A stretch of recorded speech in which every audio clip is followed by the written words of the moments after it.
नमस्कार दोस्तों। एक बार फिर अपने YouTube चैनल @पॉलिटिकल साइंस 2023 में आप सभी का स्वागत। आज हम लोग बात करेंगे मौलिक अधिकार, जिनको हम मूल अधिकार और अंग्रेजी में फंडामेंटल राइट्स के नाम से जानते हैं। भारतीय संविधान में अपने नागरिकों को कुछ अधिकार दिए हैं जो मूल अधिकार के नाम से जाने जाते हैं, जिसमें सभी भारतीय नागरिकों को अपने जीवन जीने, व्यवसाय करने, शिक्षा ग्रहण करने, अपने धर्म को मानने, एक सुखी समृद्ध जीवन यापन के लिए कुछ अधिकार संविधान द्वारा प्रदत्त हैं, जो निम्नलिखित रूप से हैं। मौलिक अधिकार। संविधान में जब संविधान बना था तब 7 मौलिक अधिकार, मूल अधिकार मिले हुए थे नागरिकों को, लेकिन जो संपत्ति का अधिकार था उसको संविधान के 44वें संशोधन में उसको सामान्य कानून अधिकार में परिवर्तित कर दिया गया, क्योंकि संपत्ति का जो कानून था उसमें भारत में जो समाजवाद और सभी को समान अवसर प्रदान करने के लिए, क्योंकि संपत्ति का बंटवारा तो समान रूप से नहीं हो सकता, तो इसलिए संपत्ति के अधिकार को सामान्य अधिकारों में परिवर्तित किया गया 44वें संशोधन के द्वारा, संविधान संशोधन के द्वारा। मौलिक अधिकार भारत के संविधान में निहित बुनियादी मानवाधिकार है, जिसकी गारंटी सभी नागरिकों को दी गई है, भारतीय नागरिकों को, जिन्हें जात, लिंग, धर्म आदि के आधार पर किसी भी तरह का भेदभाव रहित लागू किया गया है। गौरतलब है कि मौलिक अधिकारों को कुछ शर्तों के अधीन अदालतों द्वारा लागू किए जा सकते हैं। मूल अधिकार जो हैं उस पे मूल अधिकार का अगर कहीं उल्लंघन हो रहा है तो नागरिकों को ये एक अधिकार मिला हुआ है कि वो डायरेक्ट सुप्रीम कोर्ट में भी अपील कर सकते हैं अपने मूल अधिकार की रक्षा के लिए। तो ये भी एक तरह से अधिकार मिला हुआ है भारतीय नागरिकों को। भारतीय संविधान में जो मूल अधिकार हैं वो छह मूल अधिकार हैं, जो भारतीय संविधान में अनुच्छेद 14-12 से लेके और अनुच्छेद 32 तक इनका प्रावधान है, जो अलग अलग अनुच्छेदों में विभाजित हैं।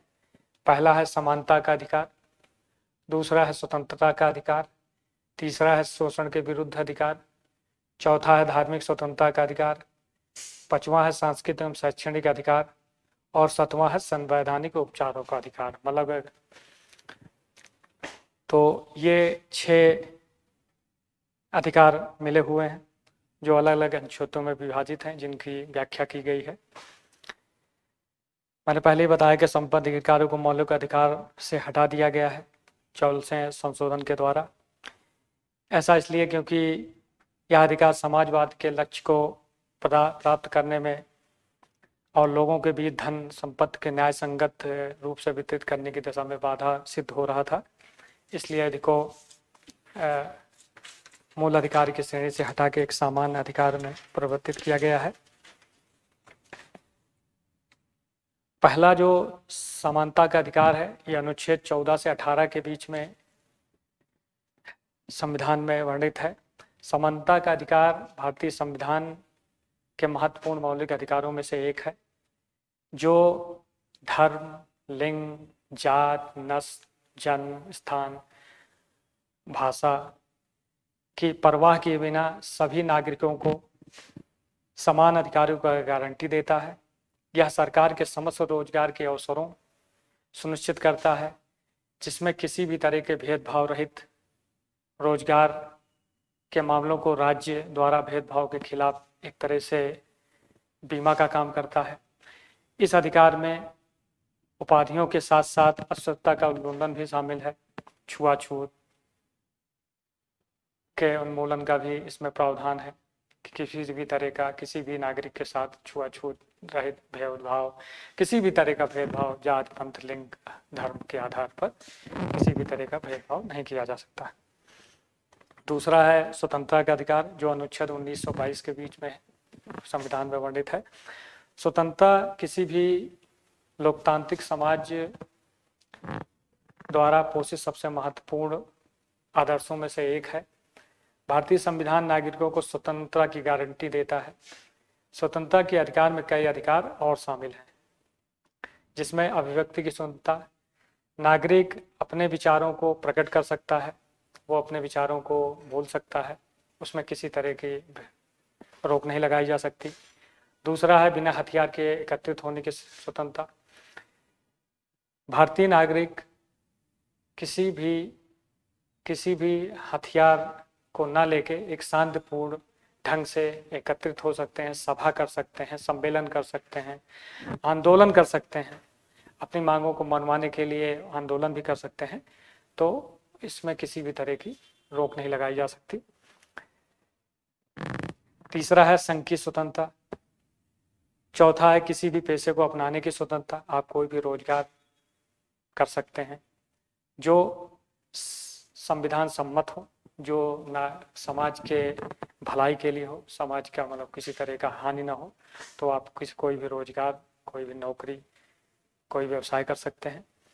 और किसी देश के किसी भी हिस्से में रहने की आज़ादी है। आप अगर भारतीय नागरिक हैं तो आप देश के किसी भी कोने में, किसी भी हिस्से में रह सकते हैं, वहाँ किसी भी तरह से आपके साथ भेदभाव नहीं किया जा सकता। सिर्फ जो सैनिक भारतीय सेना के अधीन जो जगह हैं या केंद्र शासित या राज्य द्वारा प्रतिबंधित क्षेत्र हैं जो अति संवेदनशील किसी कारणवश है, उन्हीं जगहों पे आप जो है आपको प्रतिबंधित किया जा सकता है रहने के लिए। बाकी आप भारत में कहीं भी आप आने जाने की स्वतंत्रता है, रहने की स्वतंत्रता है, अपनी बात रखने की स्वतंत्रता है, कहीं भी कोई भी सभा, संगठन, गोष्ठी आयोजित करने की स्वतंत्रता है। और तीसरा है शोषण के विरुद्ध अधिकार। भारतीय संविधान अपने नागरिकों को इस अधिकार के में मानव तस्करी, मतलब आदमी की किसी भी तरह की खरीद फरोख्त या उनका किसी भी तरह से उनके ऊपर दबाव नहीं बनाया जा सकता है। बेगार और अन्य प्रकार के जबरन श्रम पर रोक लगाता है। इसका तात्पर्य है कि कारखानों में 14 वर्ष से कम के बच्चों को श्रम में नहीं लगाया जा सकता है। किसी भी नागरिक के ऊपर जोर जबरदस्ती करके आप उससे काम नहीं ले सकते हैं। अगर उसके करने का मन नहीं है तो आप उससे जोर जबरदस्ती नहीं कर सकते हैं। और यह संविधान खतरनाक परिस्थितियों में 14 वर्ष से कम उम्र के बच्चों को रोजगार से प्रतिबंधित करता है। तो ये शोषण के विरुद्ध अधिकार मतलब भारतीय समाज में किसी भी नागरिक का सरकार द्वारा, संविधान द्वारा जो ये शोषण के विरुद्ध अधिकार मिला हुआ है, किसी के ऊपर जोर जबरदस्ती से आप कोई काम नहीं करवा सकते हैं। और खासकर बच्चों से 14 वर्ष की उम्र से पहले आप उनको किसी भी कारखाने में या किसी भी काम में, दुकान में, व्यवसाय में उनको काम पे नहीं लगा सकते हैं। तो ये अधिकार है। या उसके बाद है चौथा धार्मिक स्वतंत्रता का अधिकार। ये अनुच्छेद 25 से लेकर 28 के बीच में संविधान में वर्णित है। यह भारतीय राजनीति की धर्मनिरपेक्षता प्रकृति को इंगित करता है। भारत में कोई एक धर्म, मतलब किसी एक धर्म को राज्य नहीं मानता है, सभी धर्म बराबर हैं। भारत के संविधान की नज़र में सभी धर्म बराबर हैं। तो भारत एक धर्मनिरपेक्ष राष्ट्र है। तो इस वजह से ये जो धार्मिक स्वतंत्रता का अधिकार है वह सभी धर्मों को समान सम्मान दिया है जाता है। इसमें अपने विवेक से व्यवसाय, आचरण और धर्म के प्रचार प्रसार की स्वतंत्रता दी गई हुई है। राज्य का कोई भी आधिकारिक धर्म नहीं है। प्रत्येक व्यक्ति को स्वतंत्र रूप से अपने धर्म को मानने, अपने विश्वास का पालन करने, धार्मिक और धर्मार्थ संस्थानों की स्थापना करने और उनके रखरखाव का अधिकार दिया है। धार्मिक स्वतंत्रता में भारतीय नागरिकों को अपने विचार और अपने मन से जो भी वो धर्म मानते हैं उसके जो क्रियाकलाप हैं वो निर्विघ्न रूप से कर सकते हैं। दूसरा है वो कोई धार्मिक संगठन बना सकते हैं, मंदिर, मस्जिद, गुरुद्वारा का निर्माण कर सकते हैं, उनके रखरखाव, अपनी पूजा पद्धति मानने का, संगठन बनाने का उनको अधिकार इससे मिला हुआ है।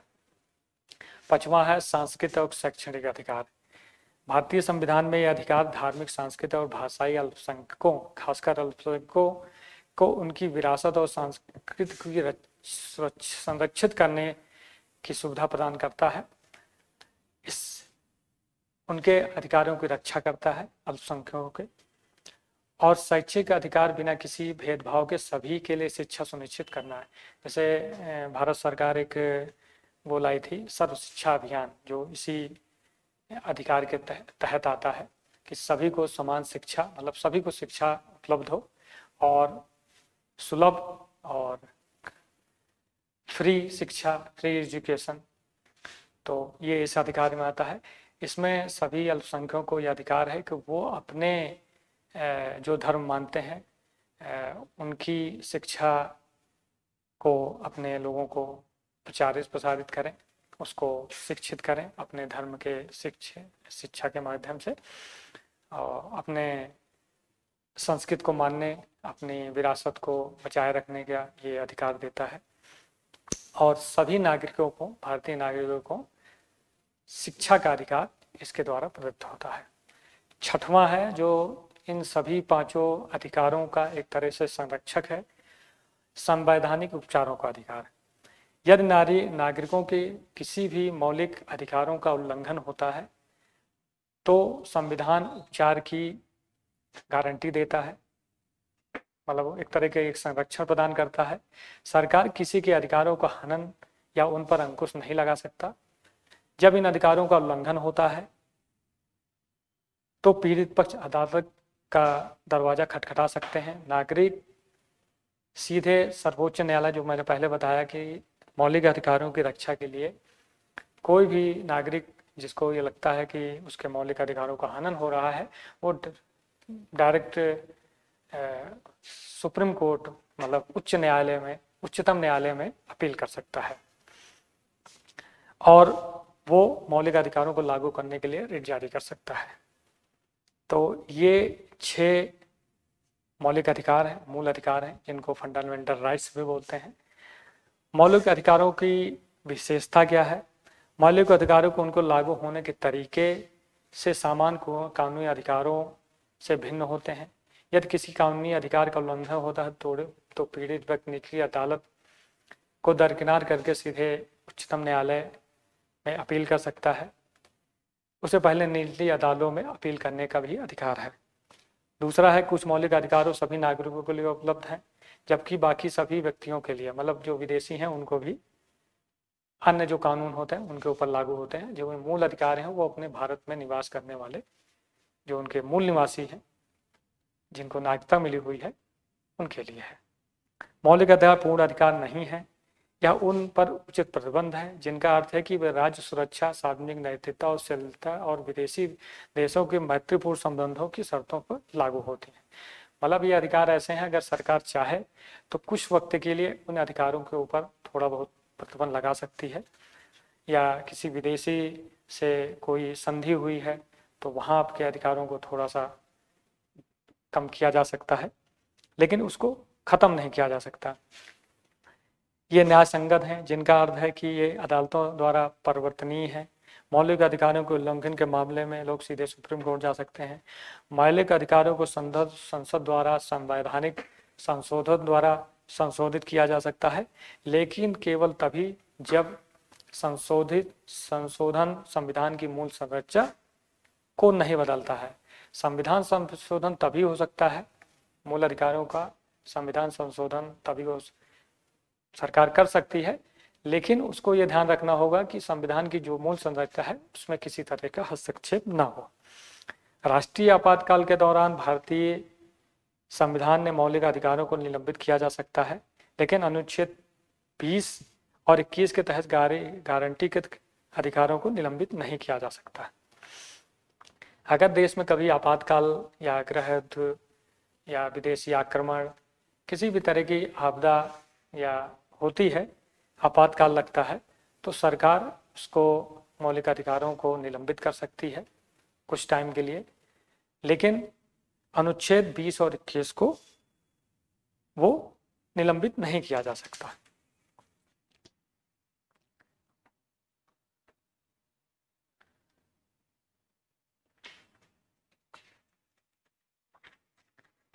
इसी तरह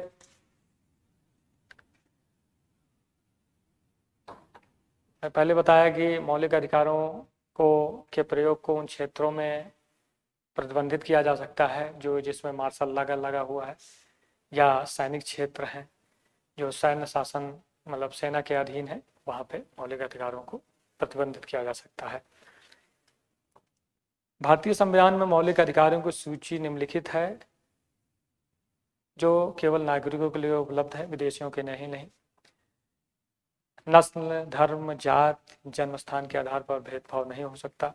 सार्वजनिक रोजगार के मामले में अवसर प्रदान करता है कि समानता है। वाणी एवं अभिव्यक्त संगठन बनाने, विधान चुनाव लड़ने, आंदोलन करने, शांतिपूर्ण आंदोलन करने, निवास किसी भी स्थान पर निवास करने और कोई भी रोजगार करने का ये हमको अधिकार देता है, जो हमारे मौलिक अधिकार। और अल्पसंख्यकों को अपनी सांस्कृतिक भाषा और मतलब लेखनी का संरक्षण करने का अधिकार देता है। शैक्षणिक संसाधनों की स्थापना करने और प्रशासन करने का भी अधिकार अल्पसंख्यकों को मिला हुआ है मौलिक अधिकारों में। हमारे जीवन में मौलिक अधिकारों का क्या महत्व है? मौलिक अधिकार बहुत महत्वपूर्ण है, क्योंकि ये देश की रीढ़ की हड्डी की तरह हैं। वे लोगों के हितों की रक्षा करते के लिए आवश्यक हैं। अनुच्छेद 13 के अनुसार मौलिक अधिकारों का उल्लंघन करने वाले सभी कानून अमान्य होंगे। यहाँ न्यायिक समीक्षा का स्पष्ट प्रावधान है। अगर कोई किसी भी मौलिक अधिकार का उल्लंघन होता है तो न्यायालय है वो उस पर समीक्षा कर सकता है, उस पर आदेश जारी कर सकता है। यदि और उस न्यायालय किसी भी कानून को इस आधार पर असंवैधानिक घोषित कर सकते हैं कि यह मौलिक अधिकारों का उल्लंघन कर रहा है। मौलिक अधिकारों में संशोधन। मौलिक अधिकारों में किसी भी बदलाव के लिए संवैधानिक संशोधन की आवश्यकता होती है, जिसे संसद के दोनों सदनों द्वारा पारित किया जाना चाहिए। संविधान विधेयक को संसद के भीतर विशेष बहुमत द्वारा, मतलब 1/3 बहुमत द्वारा, 2/3 बहुमत द्वारा पारित, मतलब आधे से ज़्यादा संख्या होनी चाहिए तभी, और दोनों लोकसभा और राज्यसभा में दोनों पारित करना होगा, तभी संविधान संशोधन हो सकता है। लेकिन संविधान के मूल संरचना के साथ किसी भी तरह का छेड़छाड़ नहीं होगा। संविधान के अनुसार अनुच्छेद 13(2) में कहा गया है कि यदि कोई कानून नहीं बनाया जा सकता तो मौलिक अधिकारों को छीनता है। प्रश्न यह है कि क्या संवैधानिक संशोधन अधिनियम को कानून कहा जा सकता है या नहीं। इस पे देश में अलग अलग टाइम पे कई मामले हुए हैं। जैसे 1965 में सज्जन सिंह मामले में सुप्रीम कोर्ट ने कहा कि संसद मौलिक अधिकारों सहित संविधान के किसी भी हिस्से में संशोधन कर सकती है। लेकिन 1967 में सुप्रीम कोर्ट ने अपने पहले के रुख के पलट दिया, जब गोकलनाथ मामले में फैसला उसने कहा कि मौलिक अधिकारों में संशोधन नहीं किया जा सकता। इसी तरह 1973 में 24 अप्रैल 1973 में केशवानंद भारती, जो बहुत मशहूर केस है मौलिक अधिकारों के बारे में, एक ऐतिहासिक फैसला आया जहां सुप्रीम कोर्ट ने कहा कि हालांकि मौलिक अधिकारों सहित संविधान का कोई भी हिस्सा संसद को संशोधित करने शक्ति से परे नहीं है।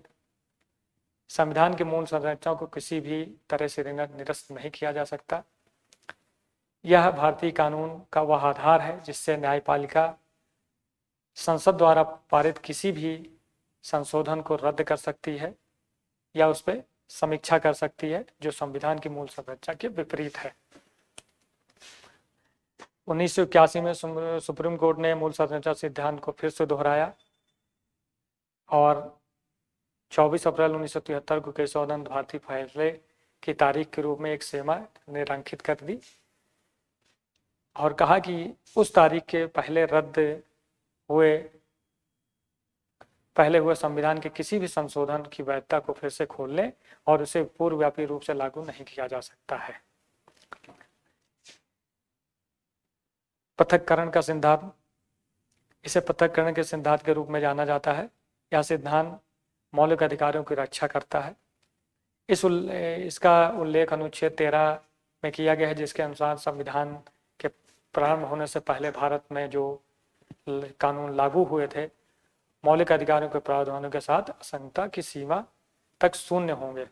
जो संविधान लागू होने के पहले जो कानून चल रहे थे वो मौलिक अधिकारों को लागू होने के बाद वो शून्य माने जाएंगे। इसका तात्पर्य है कि कानून केवल के वे हिस्से जो असंगत हैं शून्य माने जाएंगे, ना कि पूरी प्रतिमा। केवल प्रावधान जो मौलिक अधिकारों के असंगत हैं।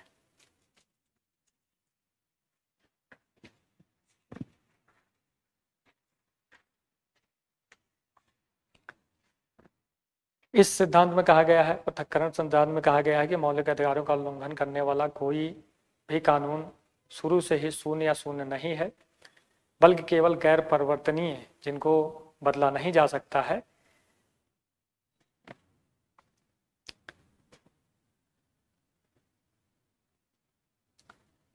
तो हम लोग थे ध्यान देने योग्य एक और बात है कि यह ग्रहण करने का सिद्धांत केवल पूर्व संवैधानिक कानूनों पर लागू होता है, ना कि संवैधानिक कानूनों पर।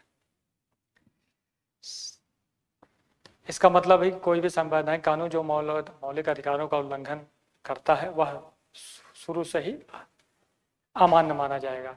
मगर अगर सरकार या किसी के द्वारा मौलिक अधिकारों का हनन होता है तो उस पर कोर्ट जो है उस पर समीक्षा कर सकता है, उस पर आदेश पारित कर सकता है और जो नियम या कायदे लागू किए गए हैं उनको निरस्त कर सकता है, उनको निलंबित किया जा सकता है।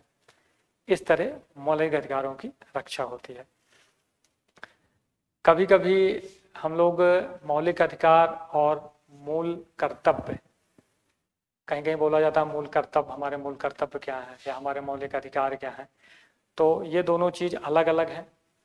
मौलिक अधिकार वो है जो हमें संविधान द्वारा प्रदत्त है। संविधान हमको वो अधिकार प्रदान करता है जिससे हम अपने जीवन को सुचारू ढंग से चला सकें। शिक्षा ग्रहण, स्वतंत्रता, धार्मिक स्वतंत्रता, किसी भी धर्म को मानने के लिए, कोई शिक्षा बनाने के लिए, कोई भी रोजगार, नौकरी, व्यवसाय करने के लिए, ये सारे अधिकार हमको संविधान देता है। और मूल कर्तव्य ये बाद में, मौलिक अधिकार इस देश में लोगों के लिए उपलब्ध अधिकार है, जबकि मौलिक कर्तव्य नागरिकों का दायित्व है। मतलब भारत राष्ट्र आपसे एक अपेक्षा करता है कि आप अपने कर्तव्यों का सही तरीके से निर्वहन करें, वो मौलिक कर्तव्य हैं। इंदिरा गांधी सरकार द्वारा 42वें संविधान संशोधन अधिनियम 1976 द्वारा भारतीय संविधान में मौलिक कर्तव्यों को जोड़ा गया है। मौलिक अधिकार और मौलिक कर्तव्य भारतीय संविधान की दो महत्वपूर्ण अवधारणाएं हैं। जबकि मौलिक अधिकार वे अधिकार हैं जो व्यक्तियों को किसी विशेष देश के नागरिक होने के आधार पर प्राप्त होते हैं, और मौलिक कर्तव्य वे जिम्मेदारियां हैं जो नागरिकों को अपने देश के और सभी नागरिकों के प्रति उत्तरदायी होती हैं। यह दो इसमें प्रमुख जो अंतर है। प्रकृत मौलिक अधिकार कानूनी अधिकार है जो किसी देश के संविधान में निहित है। यह अधिकार व्यक्तियों के हितों की रक्षा करने और उन्हें सुरक्षा प्रदान और समानता की भावना प्रदान करता है। दूसरी ओर मौलिक कर्तव्य नागरिकों को अपने देश और सभी नागरिकों के प्रति अपेक्षित नैतिक और नैतिक दायित्व है। प्रवर्तन मौलिक अधिकार कानून की अदालतों के माध्यम से लागू किया जा सकता है। यदि किसी व्यक्ति के मौलिक अधिकारों का उल्लंघन होता है तो वे कानूनी सहारा ले सकते हैं और अदालतों उचित उपाय प्रदान कर सकती है। हालांकि मौलिक कर्तव्यों को उस तरह लागू नहीं किया जा सकता है। हालांकि नागरिकों से अपने मौलिक कर्तव्यों को पूरा करने की अपेक्षा की जाती है, लेकिन ऐसा करने के लिए विफल रहने पर कोई भी कानूनी प्रतिबंध नहीं लगा सकता। अगर कोई नागरिक अपने मौलिक कर्तव्यों का पालन नहीं कर रहा है तो उस पर किसी भी तरह का प्रतिबंध नहीं लगाया जा सकता है। लक्ष्य मौलिक अधिकारों का आश्रय ध्यान व्यक्तियों के हितों की रक्षा करना है और उनकी भलाई सुनिश्चित करना है। दूसरी ओर मौलिक कर्तव्य सामूहिक भलाई को बढ़ावा देने और यह सुनिश्चित करने पर केंद्रित है कि नागरिक अपने देश के कल्याण में योगदान देते रहें। आगे वाले वीडियो में हम मौलिक कर्तव्यों के ऊपर एक वीडियो बनाएंगे नया, जिसमें विस्तार से चर्चा करेंगे कि हमारे कौन कौन से मौलिक कर्तव्य हैं जिनको 42वें संविधान संशोधन के द्वारा संविधान में जोड़ा गया है। आज हम लोग बात करते रहे थे मौलिक अधिकारों के बारे में। हमारे 6 मौलिक अधिकार हैं जिनको मैंने आपको पहले बताया। ये हमारे संविधान द्वारा, भारतीय संविधान द्वारा हमें ये मूल अधिकार प्रदान किए गए हैं जिससे देश के सभी नागरिक अपने जीवन, अपना व्यवसाय, अपनी धार्मिक स्वतंत्रता, अपने संगठन बनाने, अपने बोलने की आज़ादी, अभिव्यक्ति की आज़ादी, शिक्षा ग्रहण करने के अधिकारी, रोजगार, व्यवसाय करने की आज़ादी प्रदान करता है। और उसके साथ साथ ये अधिकार आपको, अगर इनका उल्लंघन होता है तो उसके लिए भी आपको अधिकार प्रदान करता है कि आप उसको न्यायालय के माध्यम से उस पर उचित प्रतिबंध या उचित कार्रवाई करवा सकते हैं। मौलिक अधिकार हमारे जीवन में एक महत्वपूर्ण इनका रोल है। अगर ये नहीं होंगे या ये निलंबित कर दिए जाएं तो एक सफल नागरिक जो देश का है उसको बहुत सारी कठिनाइयों का सामना करना पड़ सकता है। तो ये सारी चीज़ें हैं। आज के लिए इतना ही। आगे वाले वीडियो में हम किसी और विषय पर चर्चा करेंगे। ये हमारा YouTube चैनल है @political science 2023। आप लोग इसको ज़्यादा से ज़्यादा शेयर करें, सब्सक्राइब करें। धन्यवाद।